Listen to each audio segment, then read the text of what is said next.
We are KCC Scientific, and we're going to talk to you a little bit about our products and what they do. If you have an electronic device that was made in the United States to be used in the United States, you cannot necessarily take that overseas to the Middle East, South America, or Africa and plug it in and have it work. Now, you can plug it in and it might run, but if it has a small motor in it, it is dependent on the frequency being correct. That electronic device may basically not work well. And that is because the power grids are different across the world. We at KCC Scientific make it available for you to convert your voltage and frequency by using our converters. And we do it with high precision. We have scientific grade frequency converters. So that's what we're doing here today at the Rocky Mountain Audio Fest. Let's take a look at one of our products. KCC Scientific,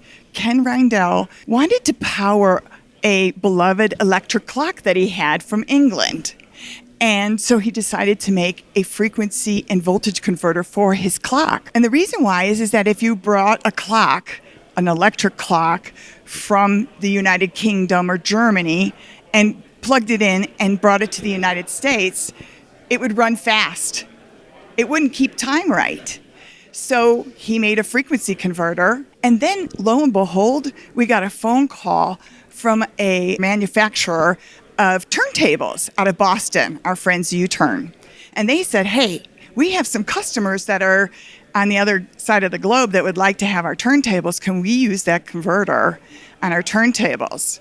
And then from there, the Apollo was born because we helped them make a converter for their turntables, and now folks that are audiophiles across the world can use their turntables anywhere in the world. And so that's what the big deal is that you can use your electronic device anywhere in the world by using a KCC Scientific frequency converter up to 1,000 watts. And that's why we're here today at the Rocky Mountain Audio Festival, because we have now launched the Mercury frequency and voltage converter for audiophiles that can go from 500 up to 1,000 watts for a short period of time. If you're looking at our frequency converter, what's pretty cool about it is that when you have your device and it's 50 hertz, it requires 50 hertz and 230 volts, you can just select what you need from the front panel of the converter. And your device will work perfectly the way it was designed to work. And to talk about the precision behind the KCC Scientific frequency converters, Ken Reindel is going to talk to you about some important features of how they work.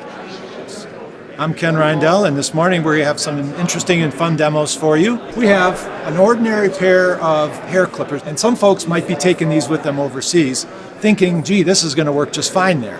Well, first I'm going to demonstrate if I power it here in the US on 60 hertz and 120 volts, of course.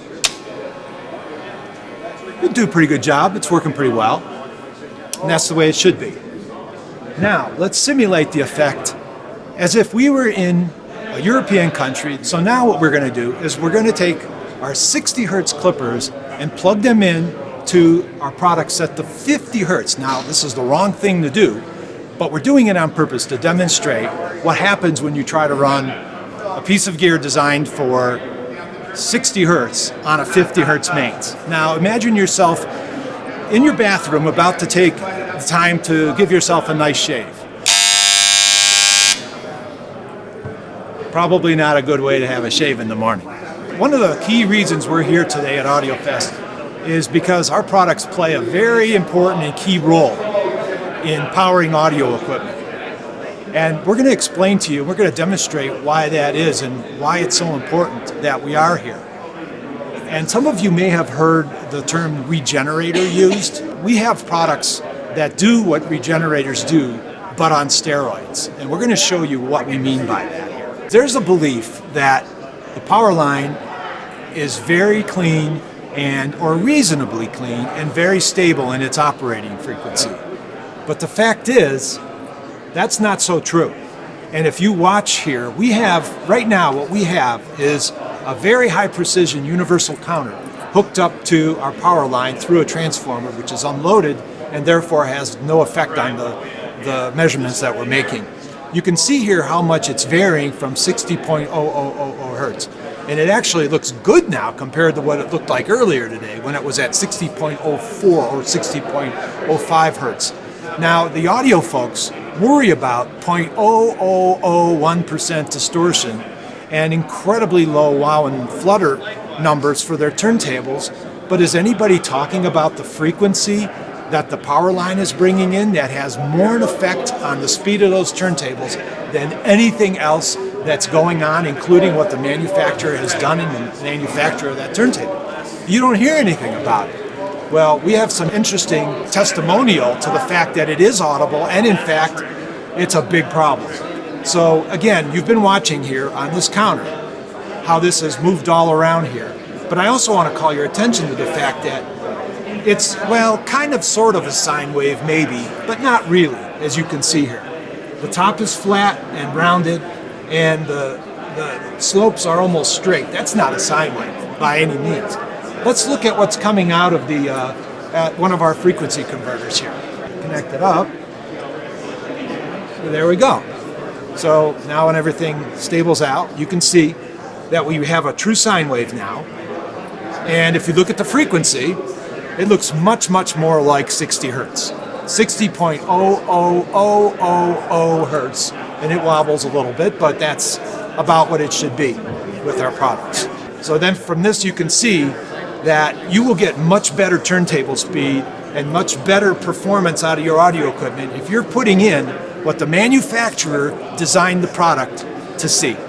Hi, I'm Bob Sattin from Bob's Devices in Billings, Montana. I build step-up transformers for moving coil cartridges. Those are for people who have low output moving coil cartridges to play vinyl through their home stereo system. I was having trouble at the show because the power here is fluctuating so much that I could hear the difference in sound coming off of the turntable from the vinyl that I'm listening to. So I went over and got one of the Thor power supplies, and I was very impressed with how it smoothed out the power, and the turntable seems to be running at a constant speed right now. It's just a testimonial to his product.